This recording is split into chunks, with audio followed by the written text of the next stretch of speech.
আজকে বাংলাদেশের এমন একটি প্রাচীনতম নিদর্শন নিয়ে কথা বলবো, সেটি হচ্ছে সোমপুর বিহার বা পাহাড়পুর বৌদ্ধ বিহার নিয়ে। 1982 খ্রিস্টাব্দে এটি খননে করে এই বিহারটি পাওয়া যায় এবং এই বিহারটি নওগাঁ উপজেলার বদলগাছি উপজেলার পাহাড়পুর গ্রামে এটি অবস্থিত, তাই এর নামকরণ করা হয় পাহাড়পুর। 1982 খ্রিস্টাব্দে এটি খননের ফলে এখানে অনেক পুরনো নিদর্শন পাওয়া যায়।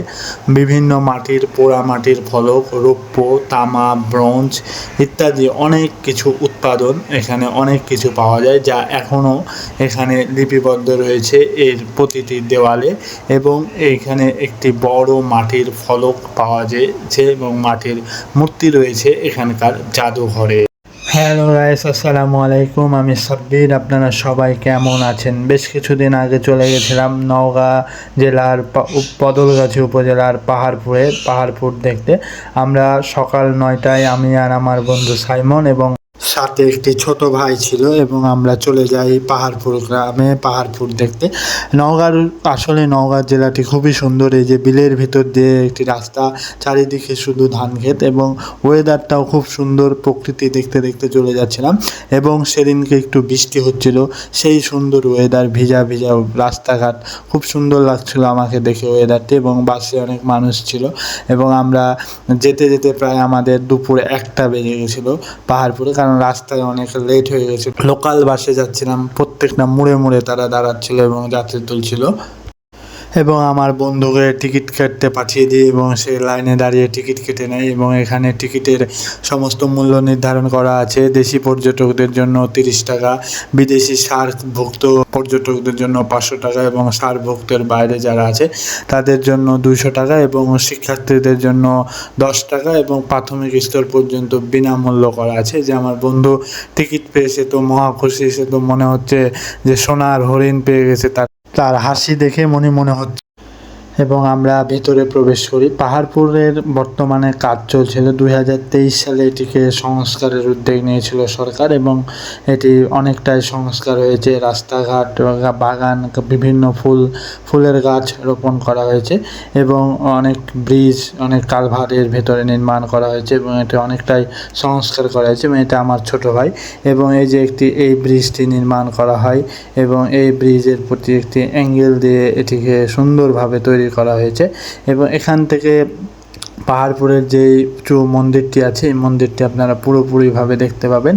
এবং এই যে এক ভিক্ষুকদের ঘর, যে 270টি ঘর রয়েছে, এই ধ্বংসস্তূপ, এগুলো আপনারা এখান থেকে পরিষ্কারভাবে দেখতে পাবেন। এবং সেই পুরনো নিদর্শন এখনও যে রয়ে গেছে, এটি দেখেই চমৎকার লাগলো। অনেক ইতিহাস, ঐতিহ্য এই পাহাড়পুর সম্পর্কে এতদিন বইয়ে পড়েছি, আজকে নিজ চোখে দেখতে আসলাম, এবং আমি এটি নিয়ে কাজ করতে পেরে অনেকটা আনন্দময় লাগছে আমাকে দেখে, যে এই জিনিসগুলো নিয়ে আমি আস্তে আস্তে কাজ করছি। তো আপনাদের সামনে আমি প্রতিটি নিদর্শন তুলে ধরার চেষ্টা করব ইনশাআল্লাহ। এই যে দেখুন পাহাড়পুরের সেই পুরনো ইটের নকশা, এবং পুরনো ইট এখনও কতশো বছর আগের এই নকশা, ডিজাইন এখনও রয়ে গেছে এভাবেই এই মন্দিরটির। এবং এই যে একটি ছোট্ট ফুটো এখানে কি, এটা দিয়ে এখন বর্তমানে জানতে পারলাম যে এটাতে পানি পড়ে, কিন্তু আগে এটির কী কাজ ছিল এটা জানা যায়নি। খুব সুন্দর ডিজাইন এবং খুব সুন্দর নকশা।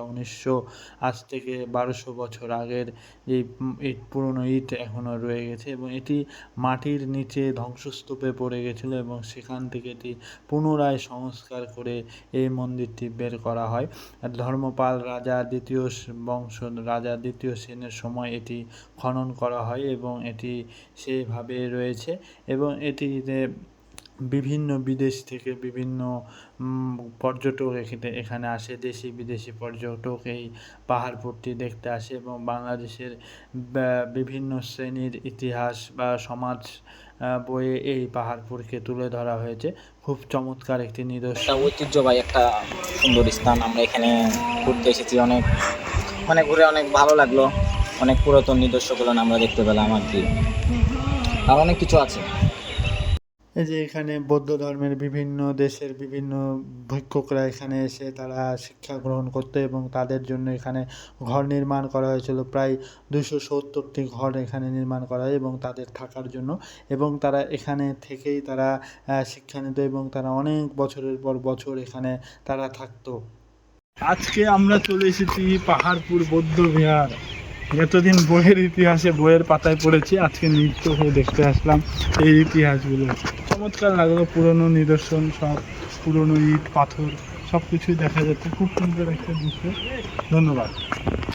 পাল বংশীয় দ্বিতীয় রাজা ধর্মপালের রাজত্ব দায়িত্ব গ্রহণের পর তিনি বিভিন্নভাবে বৌদ্ধ এবং ভিক্ষুকদের উপর অত্যাচার করে এবং অত্যাচারের এক পর্যায়ে বৌদ্ধ ও ভিক্ষুকরা এই মন্দির ছেড়ে পলায়ন করে এবং এক পর্যায়ে এটি ধ্বংসে পরিণত হয় এবং এভাবেই দীর্ঘদিন এটি ধ্বংসে পরিণত ছিল।